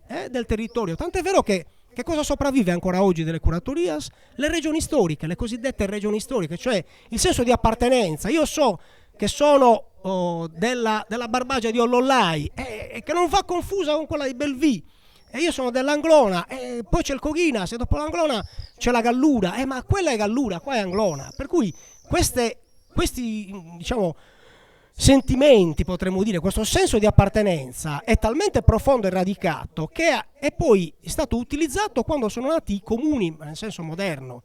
Cioè i comuni medievali in Sardegna sono pochi, ma nell'Ottocento, con l'abolizione dei feudi, nell'Ottocento e nel Novecento nascono i nuovi comuni, ma i confini dei comuni nuovi, compreso il vostro, da cosa credete che nascano? Nascono dalle antiche circoscrizioni, dalle antiche confinazioni, tant'è vero che vengono fatti dei processi di delimitazione territoriale con gli anziani del luogo. Si va in giro per le campagne per dire: ma fin dove arrivano i territori di Meana? Fino al Fico d'India, là, fino al Nuraghe di là, fino a Saavedra Longa, a Nuraghe a Rubio, eccetera, eccetera. Quindi questo è il vissuto che si trasforma in amministrazione. Il caso più clamoroso è la Gallura, il giudicato di Gallura. Perché? Perché nel giudicato di Gallura avviene questo, che una di quelle famiglie di cui parlava Simona, cioè i Visconti di Pisa, diventano, si insediano in Gallura sposando, Lamberto Visconti sposa Elena, l'erede al trono, quindi una donna che diventa appunto giudicessa di Gallura, è regina di Gallura con il marito che appunto ugualmente diventa giudice. Ecco, da quel momento inizia una storia che non è la storia della signoria dei Visconti in Gallura, ma è la storia del giudicato di Gallura sotto la guida, diciamo, viscontea, sotto la guida dei Visconti di Pisa. E questa storia va avanti fino alla fine del giudicato e fino alla morte di Nino Visconti, l'amico di Dante, continuerà a intitolarsi giudice. Ce ne andrà talmente fiero Nino Visconti da non dire no, ma io ormai sono diventato diciamo il signore della Gallura, no, faccio fuori questi poveri trogloditi, e invece no, assume il titolo di giudice di Gallura, lo usa sistematicamente, dispone nel suo testamento di essere sepolto laddove erano sepolti i suoi predecessori giudici di Gallura, tranne il cuore che vuole che venga portato alla chiesa di San Francesco di Lucca. E questo è contenuto dentro il testamento di Nino Visconti, che è stato trovato in archivio della Corona d'Aragona, pubblicato da Giacomo Floris, che è un nostro dottore di ricerca che si è formato a Sassari da noi e poi è andato a Barcellona, dove ha conseguito il dottorato. E quindi i documenti ci sono documenti che vanno innanzitutto allora, trovati, cercati, trovati, letti, interpretati, commentati, quindi non è che arrivano così per intercessione divina e ci spiegano tutto, però mettendo in relazione tutti questi elementi emerge questo dato forte. E allora la storia della Gallura è proprio la testimonianza, con anche quegli elementi ancora una volta archeologici, economici, i porti della baronia, Orosei, Posada, Siniscola, non sono villaggi, paesi qualsiasi, sono dei borghi che hanno una dimensione quasi, anche lì, quasi comunale, quasi cittadina. Corrado Zedda le chiamate le città della Gallura medievale. Non erano formalmente delle città, perché la qualifica di città era qualcosa di più, diciamo, impegnativo e di più giuridicamente pregnante, però avevano tutte le caratteristiche delle città, erano amministrate da dei podestà, avevano un porto e quei porti erano la base diciamo di partenza e il punto di collegamento tra la Gallura e la Toscana, e quindi c'era una circolazione di uomini, di merci, di idee, di modelli. Ancora una volta l'archeologia, vengono costruiti castelli in Gallura, borghi fortificati, palazzi, uno scavato da molti anni vicino a Luogo Santo. Poco fa abbiamo conosciuto una vostra compaesana che in realtà è di Locusantu, il castello di Balaiana, che è appunto potremmo dire un'eccellenza archeologica, architettonica della Gallura di età proprio viscontea. E ancora ci sono delle chiese importantissime proprio a Orosei, la chiesa di Sant'Antonio di Orosei, la cattedrale di San Pietro di Galtellì, che non solo sono delle fabbriche, quindi delle costruzioni diciamo pregevoli dal punto di vista architettonico, ma all'interno conservano degli affreschi che sono ugualmente delle perle. Gli storici dell'arte li stanno studiando, li stanno mettendo in relazione per esempio con gli altri affreschi, con gli altri cicli pittorici dell'Arborea, perché poi la Gallura conosce una fase ulteriore che paradossalmente è una fase signorile, ma non signorile di quelli che vengono da fuori, ma di quelli di dentro, cioè di Giovanni di Arborea. Per cui vedete che non si possono fare i buoni e i cattivi, quindi i sardi quelli buoni, i continentali quelli cattivi, e tutto si mescola e si compromette. E l'Arborea deve la propria sopravvivenza rispetto agli altri giudicati al fatto che riesce a reggere prima una fortissima crisi diciamo derivata dalle ambizioni di Barisone, che si era fatto incoronare nel 1164 re di Sardegna da Federico Barbarossa, quindi si indebita e sembra che il giudicato debba finire da un momento all'altro. Riesce a reggere anche in modo, diciamo, astuto a questa crisi, e poi riesce a capire, forse anche un colpo di fortuna, che legandosi a Pisa non solo sarebbe riuscito a sopravvivere, ma sarebbe riuscito a trarne dei vantaggi, fino appunto a tirare un colpo gobbo al comune di Pisa nel momento in cui si allea con il re d'Aragona. Per cui anche l'idea della grande guerra, il grande conflitto tra il giudice di Arborea e il re d'Aragona, sì, è un aspetto, ma non è il solo aspetto. Prima di quella guerra ci sono 30 anni di alleanza ferrea e di grandi, anche in questo caso, vantaggi reciproci, e poi, come tutte le relazioni, prima o poi qualcosa succede. Sì, esatto. Per cui la storia, oltretutto, a mio avviso, non va giudicata. Ecco, i giudicati non devono essere giudicati.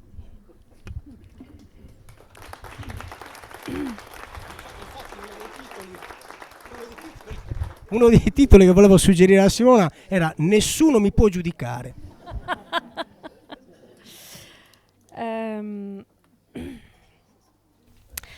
Controllo dei territori, abbiamo parlato degli insediamenti, abbiamo accennato un po', no?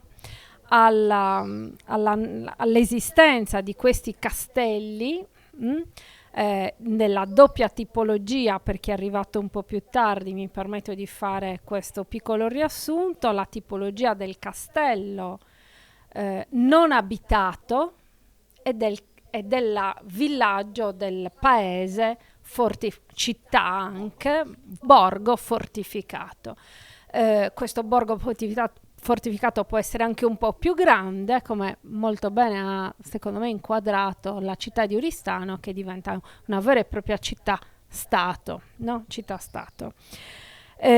Stiamo parlando di famiglie già da un po', e possiamo parlare di famiglie, anzi signorie territoriali nella Sardegna medievale, così tu titoli in un tuo scritto, che vi invito a leggere, e nello specifico tu affronti la questione I Malaspina dal XIII al XIV, secolini spinosi mica da ridere, quindi 2 Malaspina per l'appunto.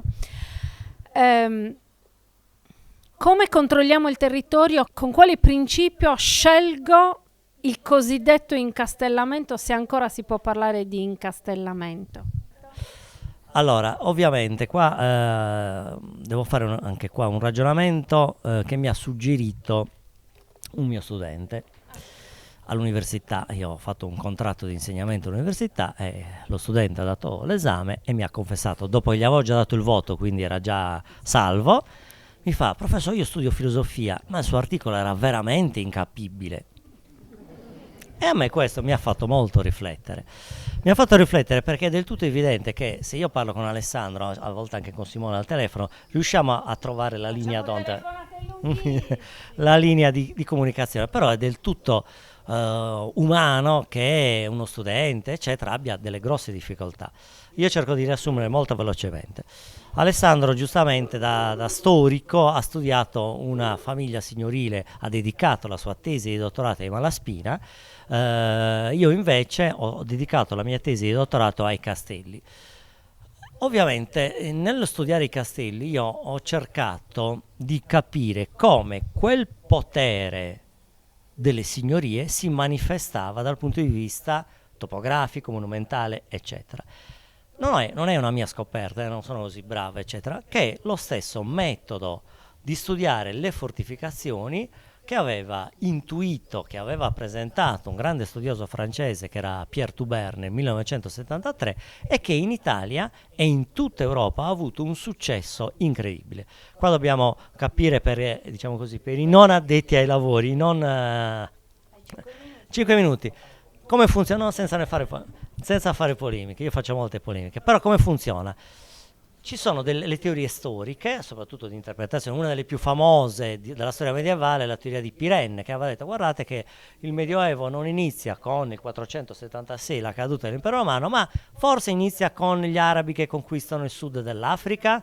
Quella teoria, scritta da Pirenne, che l'ha scritta nel 1909, se ne è discusso in storiografia per i prossimi 70 anni, perché effettivamente era da discutere. Toubert nel 1973 lo spediscono da Parigi. Pensate, Toubert è di nuovo in quella linea di studi, di studiosi francesi come fu John Day per la Sardegna, che vengono mandati in Italia perché ci sono gli archivi, perché c'è materiale, eccetera, e questi ci fanno la loro tesi di dottorato. Toubert capisce che Qual è l'elemento più caratterizzante del Medioevo? Facendo una domanda a tutti, il castello. Quando pensate al Medioevo la prima cosa che viene in mente è il castello, ma il castello lui non lo studia su quanto è bello il castello, perché c'è la fortificazione, ma qual è l'impatto, qual è l'effetto, come è stato costruito, perché è stato costruito in quel punto. E io ho applicato questo metodo sui castelli della Sardegna. E cosa emergeva e cosa è emerso? Che noi abbiamo, e utilizziamo questa parola, incastellamento. Attenzione, è una parola che se voi andate in Spagna, in Francia, in Inghilterra, è ormai è entrata è la parola per definire quel fenomeno. Il fenomeno dell'incastellamento è studiare il fenomeno di trasformazione dei territori.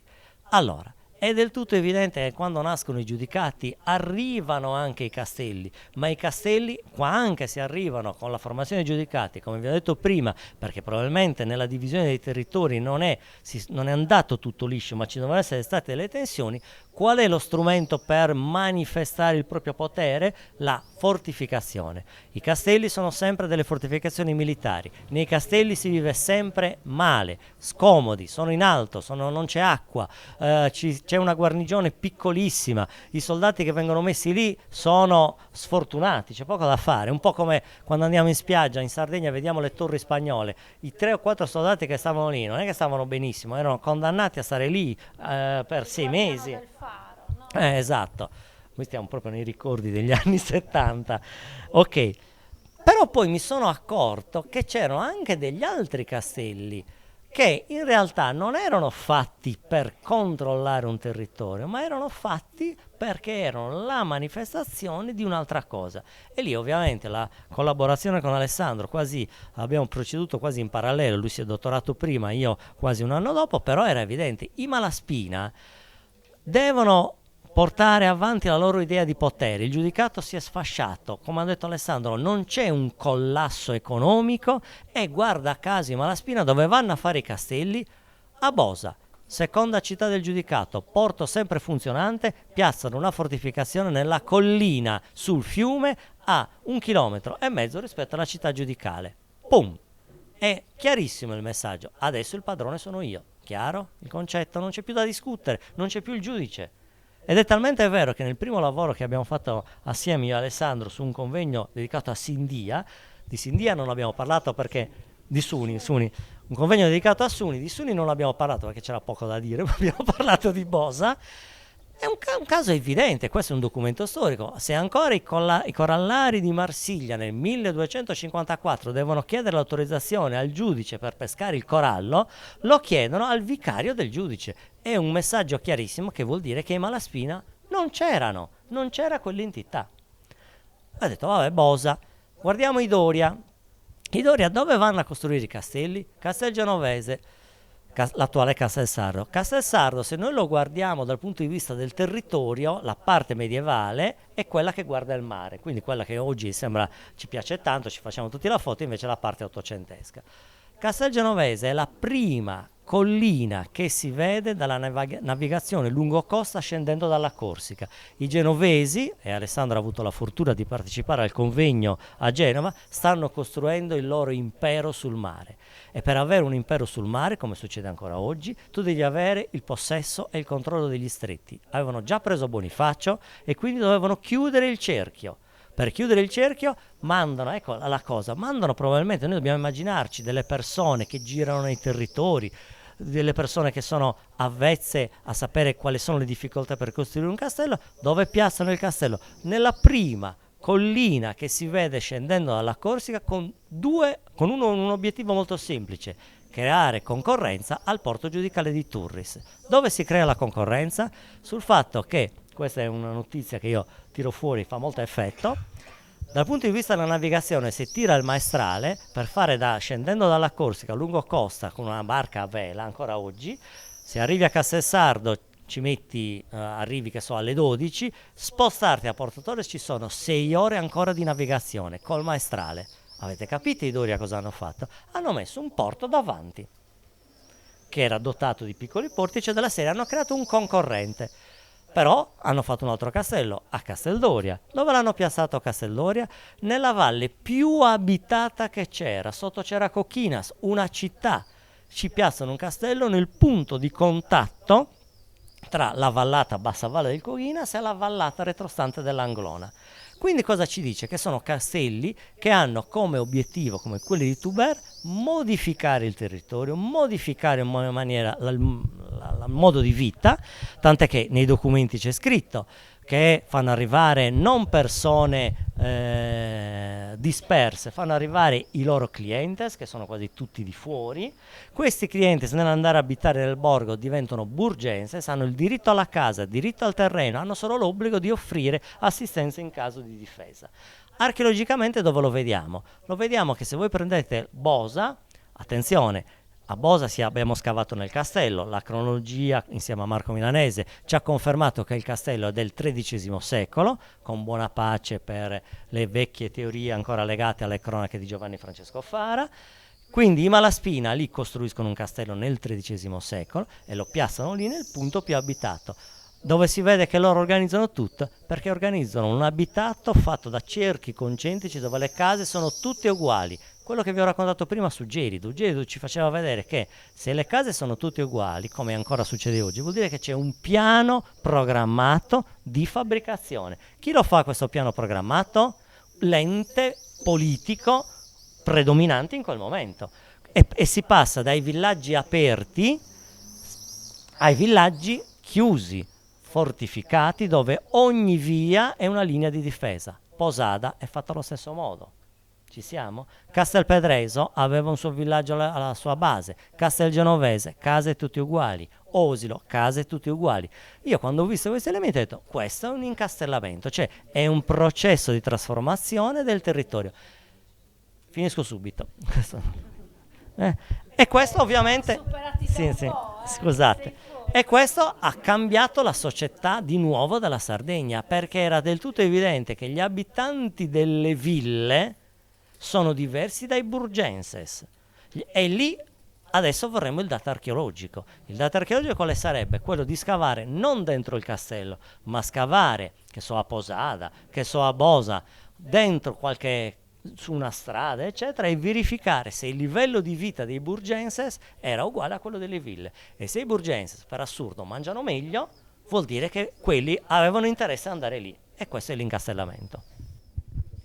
Grazie. L'ultima domanda e poi lascio spazio a voi. C'è un libro che Alessandro ha scritto, adesso glielo dico pubblicamente, che a me piace molto, è fra le cose che ho letto tue, quella che mi piace di più. Primo perché è meno tecnica, e io che ho una fissa per la parte divulgativa, prima o poi lo riuscirò a trascinarlo in TV, è dedicata a Gonario di Torres. Il libro è particolarmente interessante, a me piace particolarmente perché oltre a raccontare chi era Gonario, bla bla bla bla, tutte cose che adesso magari ci vorrei anticipare e io non lo dico, ma ha un pregio. Ha delle schede, se c'è qualche insegnante ve lo raccomando, ha delle schede didattiche di Viva il Cielo sintetiche, di una paginetta, una colonnina, ecco. Guarda, se me lo avvicini lo faccio proprio vedere, le schede, giusto per rendere davvero l'idea, se no sembra quasi che... Allora, sono delle schede brevi, adesso ovviamente non ne trovo manco uno, aprimela tu. Ecco, per dire. Schede brevi, gli ordini monastici in Sardegna. Una paginetta e mezzo, in cui oppure le curadorie, oppure quando nascono i giudicati, cioè delle schede brevi che aiutano i non addetti ai lavori o uno studente a avere un'idea un po' più precisa o dei riferimenti senza leggersi necessariamente 15 blocchetti di robaccia storica scritta per chi deve chi ha la sventura di dare qualche esame di storia medievale. Quindi, chi era Gonario di Torres e perché è ancora valido leggere di lui come punto di riferimento per la comprensione dei meccanismi che hanno animato il periodo giudicale. E ci riserviamo, se riusciremo a fare un Sardegna Storica Live 2, una giornata intera al 1300, bello peperoncinoso. Allora, intanto grazie per questa pubblicità involontaria, volontaria. Allora, questa operazione editoriale diciamo, si inquadra in una collana di personaggi della storia della Sardegna medievale che ha immaginato l'editore Delfino, che mi ha imposto questo taglio divulgativo, che è, diciamo, importante, necessario per appunto far passare un messaggio che altrimenti rischia di essere effettivamente ristretto agli addetti ai lavori. Intanto di Gonario di Torres, io lo dico con 2N perché nelle fonti è con 2N, poi è diventato Gonario, oggi tutti diciamo Gonario, Gonare, eccetera, eccetera, quindi non è una storpiatura, è proprio il nome medievale. Ecco, su Gonario di Torres avevano già scritto anche altri diciamo fior di studiosi, per cui non ci sono cose, ci sono anche cose nuove, però diciamo, avevano già scritto e bene anche altri. Forse quello che mancava era il supporto di tutta una serie di fonti che sono venute fuori o sono state lette e rilette nel corso del tempo, e poi anche diciamo l'idea di costruire una biografia di un giudice sardo, cioè concentrarsi su una figura emblematica di quello che è a tutti gli effetti un gigante della storia medievale della Sardegna, perché Gonario è una figura eccezionale, cioè da un certo punto di vista è un tipico giudice sardo, però è eccezionale perché Gonario che cosa fa a un certo punto, per via di tutta una serie di vicissitudini, di peripezie, potremmo dire storiche, esistenziali, decide di abbandonare, di abdicare, di lasciare il regno terreno scegliendo quello celeste, cioè si fa monaco, quindi molla una cosa rarissima, rinuncia al potere, una cosa rarissima, per farsi monaco cistercense e ritirarsi in Francia, a Clairvaux. Ora, di sovrani, sovrane, aristocratici, quindi principi, conti, duchi, che hanno fatto scelte simili, ce ne sono tanti, ma non esattamente, perché mi sto dedicando adesso alla ricerca di paragoni, di confronti, eccetera, eccetera, ma proprio questa scelta così radicale e anche impopolare, perché un re che rinuncia alla corona trasmette un messaggio di grande debolezza, di crisi, per cui non necessariamente il gesto la scelta di Gonario, chiamiamola così, dai contemporanei è stata guardata con ammirazione. Tant'è vero che dopo la morte di Gonario il nome Gonario non verrà più dato nella famiglia giudicale. Quindi i casi sono due: o per una forma di rispetto sacrale al grande Gonario che ha rinunciato, oppure per una specie di damnatio memoria, come dire, per carità, Gonario, quello lì no, assolutamente. Per cui ci sono queste due letture che sembrano così semplicistiche, ma in realtà ci pongono di fronte a questa figura così problematica. Quando, ecco, non vi racconto la storia di Gonario perché siamo in conclusione e è anche il caso di lasciare a voi la parola per qualche curiosità, però vi racconto la genesi non del libro, o meglio l'antefatto. Tutto è nato da un convegno che si tenne a Sindia, questa volta sì, quei paesi che sono piccoli, apparentemente insignificanti, però sono molto attivi. Per cui prima Suni, qualche anno dopo Sindia. Nel 2016 mi chiesero di fare un intervento, siccome nel comune di Sindia c'è la presunta abbazia di Cabuabba, sfondata, questo è Gonario che si vendica.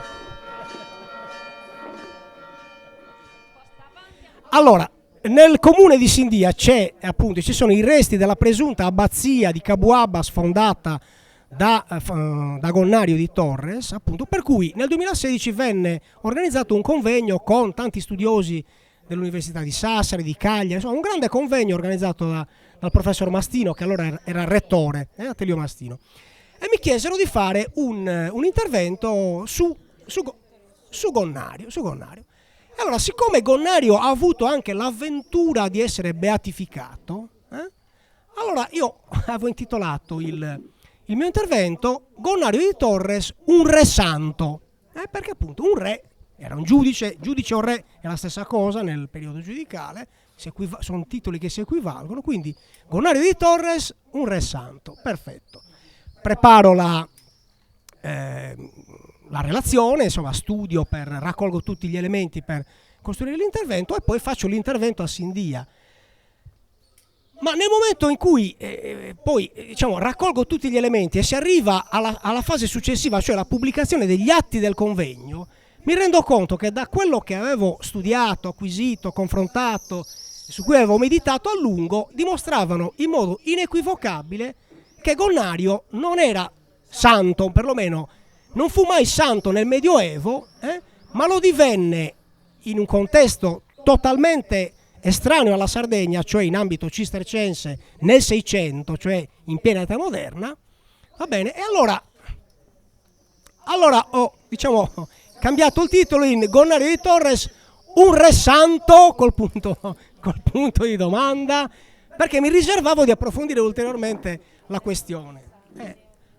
Esatto. A quel punto, passati un po' di anni, riflettuto, raccolto ulteriormente i materiali, c'è stata questa idea di fare una monografia, perché ho detto questa è materiale che, con tutto il rispetto per Sindia, merita uno spazio proprio, appropriato, monografico.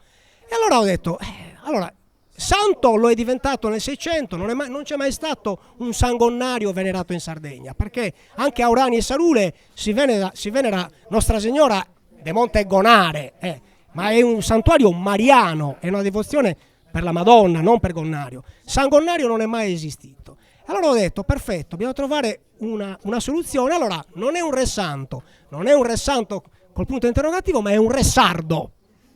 E quindi semplicemente cambiando un po' così, giocando sull'assonanza, però esprime che cosa? Quello che vi ho detto, al di là della eccezionalità di aver lasciato il potere per abbracciare l'abito o la vita monastica, sicuramente è stato un grande sovrano, un tipico giudice re della Sardegna del XII secolo, con tutte quelle caratteristiche legate al controllo del territorio. Probabilmente ha fatto edificare il castello di Goceano, quello che oggi è Burgos, ha amministrato la giustizia oltretutto in modo, a giudicare dalle fonti, molto equo, tant'è vero che viene chiamato Donnu Bonu, nel senso giusto. E San Bernardo di Chiaravalle dice che aveva sentito parlare di questo Gonnario che si dice essere bonus princeps, cioè un buon principe, ed infatti lo incontra, c'è questo incontro tra San Bernardo di Chiaravalle e Gonnario che provocherà poi la conversione di Gonnario. Però appunto in questa sua, potremmo dire, sarditudine istituzionale ho voluto prenderlo come esempio per studiare in buona sostanza la Sardegna giudicale e i giudicati. Ecco questo. Sono le 8, le campane ce l'hanno detto. Se c'è qualcuno, netto e inequivocabile, c'è qualcuno che ha piacere di fare una domanda, di contribuire? Perché questo titolo, giudice? Noi siamo abituati conte, marchese, oppure nel caso dei Savoia abbiamo avuto re, viceré, eccetera, eccetera. Perché giudice? Lo dico al microfono, porgo la domanda al microfono così tutti la sentono. Dal pubblico chiedono perché giudice e non conte, signore, piuttosto che marchese, piuttosto che re. La risposta è semplicissima, è un'eredità romana, romano-bizantina, che sarebbe la stessa cosa, cioè è la carica che detenevano e che diciamo, la funzione che esercitavano i massimi funzionari imperiali. Ed è il motivo per cui i giudici non hanno l'ossessione di essere chiamati re, si chiamano anche re, ma non hanno questa ossessione, ce l'hanno più gli storici, ce l'hanno avuta di più gli storici, è la mitizzazione del potere. I giudici si sentivano appunto sovrani e pienamente legittimati a esercitare il potere nella loro massima autorità, proprio perché eredi degli iudices, che era il titolo latino che corrispondeva a quello di arconti greco, tant'è vero che figuravano questi titoli anche nelle epigrafi, nei sigilli, per cui era un titolo, un'eredità imperiale che loro sentivano profondamente, quindi come elemento legittimante. Quindi non c'è una graduatoria per cui il conte è inferiore o superiore al giudice o viceversa, il duca al marchese, cioè quello che conta è il contenuto, il retroterra culturale giuridico che è alla base. Tant'è vero che Eleonora, che non si è mai intitolata regina ma sempre giudicessa, non si sentiva assolutamente diminuita nella sua sovranità, nella sua autorità e autorevolezza, perché era assolutamente la massima carica esercitata da una donna che era pienamente abilitata ad esercitare quel potere. Però mi hai confuso. Allora, aspetta a spiacerti, perché a scuola c'è uno specchietto con re, duchi, marchesi, vassalli, valvassini e valvassori. Fillum mio, è un po' in... Però Simona ti dovresti aggiornare, quella è la piramide feudale del sussidiario del 74. È male, allora siamo messi male, è roba vintage, quella è roba vintage. E allora questo è un elemento da evidenziare nella cosiddetta didattica della storia, di cui si discute abbondantemente. No. Sì, assolutamente. Allora, è esistita una piramide, è esistita anche ma non è una gerarchia che dal 476 al 1492 è valida, immutabile, va contestualizzata. Ok? Forse mi sono spiegata male allora.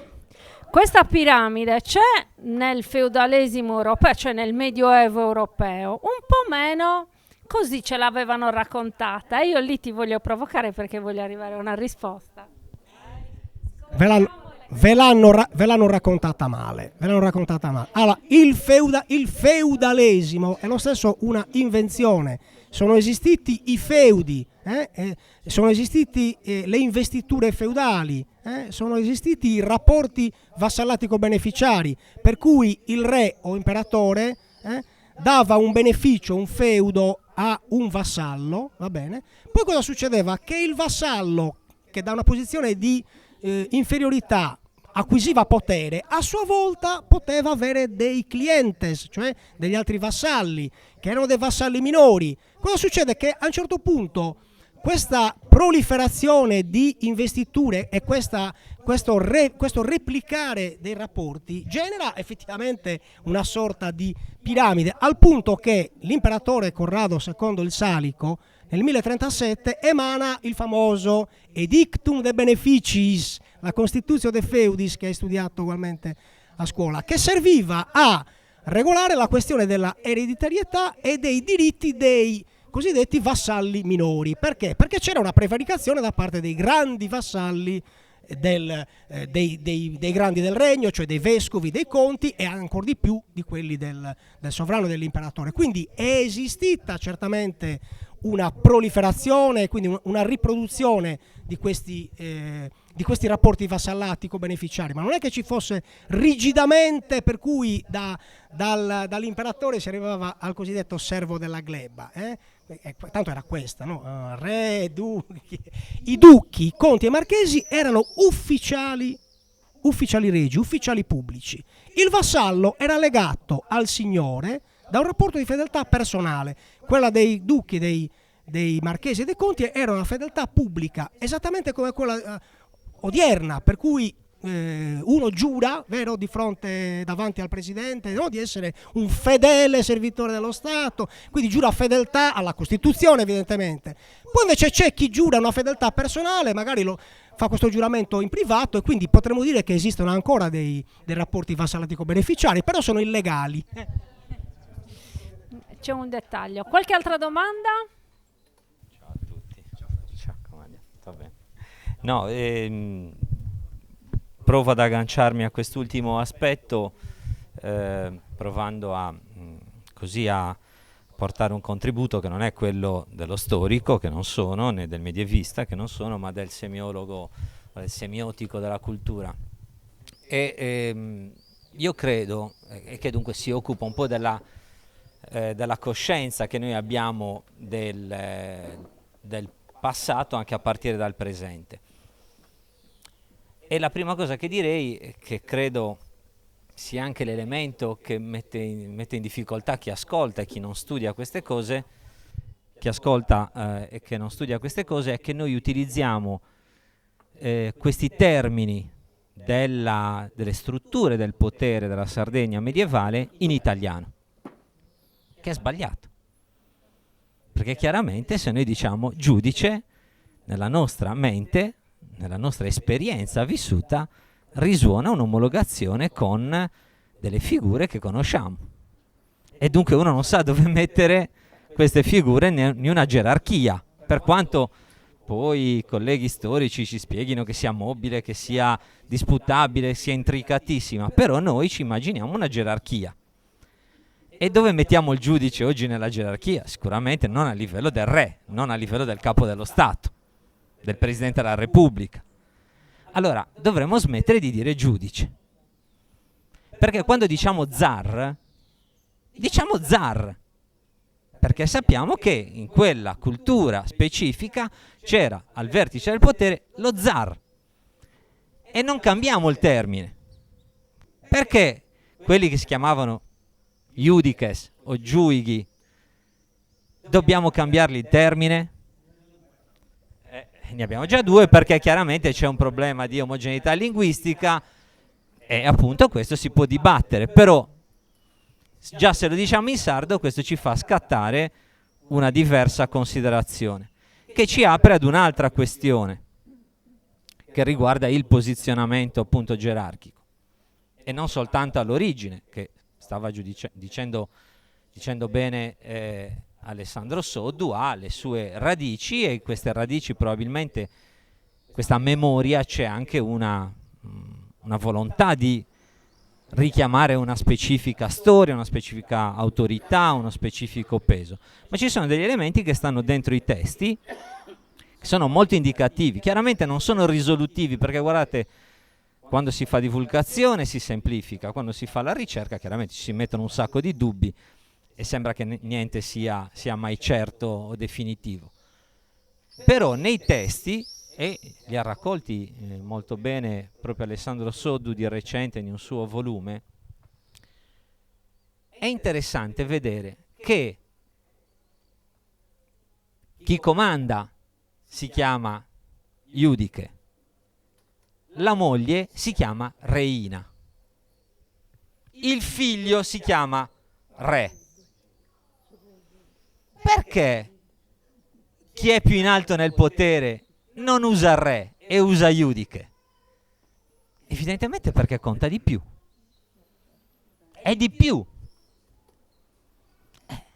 Questa cosa fa tutta la differenza. Tant'è che poi sappiamo proprio dei testi che quando gli altri non lo capiscono che conta di più, iniziano a scrivere iudex sive rex, cioè glielo spiegano.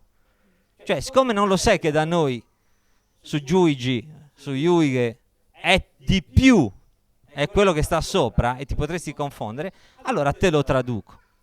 Per esempio, secondo me, seguendo questa linea, quando vediamo che Eleonora, che non si chiamava Eleonora chiaramente, si chiamava Eleonora, cioè nella carta dei Logu, se dovete chiamare le bambine in memoria della regina, chiamatela Eleonora, perché lei non si è mai chiamata Eleonora, nessuno le ha mai detto oh Eleonora vieni a casa, perché parlavano in sardo e dunque non era quello il suo nome. Capite? Anche nelle cose piccole come noi distorciamo la storia. Eleonora si nomina Iuigissa pro voluntade e Deus. Perché si nomina Iuigissa? Perché se arrivi al vertice, quello è il termine giusto per dire che si è arrivata al vertice. Tant'è che abbiamo esempi di altre regine sarde, come Benedetta, che quando arriva al vertice addirittura prende un nome dinastico maschile, perché a Cagliari c'era l'alternanza fra Torquitorio e Salusio. Lei mi pare che fosse Torquitorio, lei era Torquitorio, e nei sigilli, cioè immaginatevi, questa si chiama Benedetta, arriva ad essere a capo e dice: qual è il termine che si usa quando sei a capo? Il nome dinastico, Torquitorio, e intanto sono mizzerio Torquitorio, itade punai. Ok? E dunque, capite come noi abbiamo anche questo aspetto della memoria. Si diceva giustamente, noi non scaviamo, noi abbiamo molto distrutto, investiamo poco nella ricerca. Pensate, qui siamo nel vecchio monastero. Cos'è rimasto? Qualcosina, là dietro, vediamo qualcosa. Chissà quanto abbiamo perso qua. Ma guardate che molti dei testi, l'altro giorno io ho avuto un sussulto al cuore, credo che sia un collega di Sassari, pare abbia trovato dei documenti relativi a Ugo. È uscito fuori che su un lungo articolo della Nuova Sardegna, io poi spero, ho letto soltanto l'articolo della Nuova Sardegna, Ugo, che è stato il fratello di Eleonora, figlio di Mariani o Margiani, a seconda di come è scritto. Ho detto Margiani, ho detto. Pensavamo di non avere documenti specifici su quella che chiamiamo battaglia di Sant'Anna, che è la grande battaglia che i sardi vincono contro i catalani aragonesi, perché a un certo punto ce le siamo dati di santa ragione, e pare che siano stati trovati documenti in cui si sa la data e si scoprono altri elementi che ci mancavano, per cui attenzione, studiando, magari scavando, accumulando documenti, qualcosa la recuperiamo, ma un primo modo di recuperare è quello di cercare di entrare dentro il loro linguaggio. Per linguaggio non intendo soltanto il fatto che parlavano in sardo, in latino, in catalano e così via, e anche in italiano. In alcuni casi sono delle lettere dei nostri sovrani in italiano, ma nel linguaggio, cioè nella mentalità che avevano, perché se no noi rischiamo di entrare in confusione. Detto questo, il fatto di essere re sovrano non significava nel Medioevo che eri privo di, diciamo, che eri, come possiamo dire, libero da altre forme di sudditanza. Tutti erano in qualche modo servi di qualcun altro. Ma del resto, anche oggi, anche gli stati indipendenti sono sempre in qualche modo legati a qualcun altro.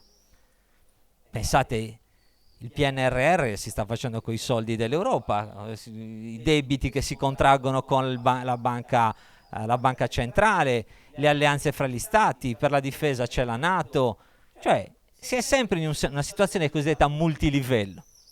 Allora, i sovrani sardi facevano alleanze, a volte a titolo personale contraevano delle forme di vassallaggio, si alleavano a volte, si mettevano sotto la protezione dell'impero, a volte si mettevano sotto quella della Chiesa, facevano alleanze, poi le sconciavano, si combattevano fra di loro, poi a volte si mettevano assieme, facevano quello che facevano più o meno tutti all'epoca. Questo non toglie che si sentivano re, e attenzione, si sentivano re, come stava dicendo prima Alessandro, sardi. Che cosa significa? Significa che erano puri? Che erano privi di contatti col resto del mondo? Perché voi siete privi di contatti col resto del mondo? Siete puri? Vestite ancora con vestimenta? O su vestiri? Sicuramente non bevete Coca-Cola, vero? Perché rifiutate il contatto con lo straniero. Non ospitate nessuno qui a Meana perché avete paura dell'impurità. Questo toglie che voi siate sardi? O che vi definiate tali? Ma questo è un bel problema, perché magari vi definite anche sardi, però poi magari votate un partito italiano. E questo è ancora più complica ancora di più il gioco. Complica ancora di più il gioco. Per cui capite quanti livelli ci sono. Non è che nel Medioevo fossero molto diversi questi giochi, erano complicati anche lì. Però diciamo che alcuni iudices e alcuni giudici ci hanno provato ad esercitare questo loro ruolo sovrano. Secondo me utilizzare quei termini ci può aiutare, è faticoso, vedete che viene difficile anche a me, però può essere utile per ricordarci che cercavano di definire una posizione di sovranità, e questo secondo me è qualcosa da sottolineare. Bene, un grazie a tutti allora, Alessandro Sod, Franco Campus. Grazie a tutti voi per essere stati qua e buona estate.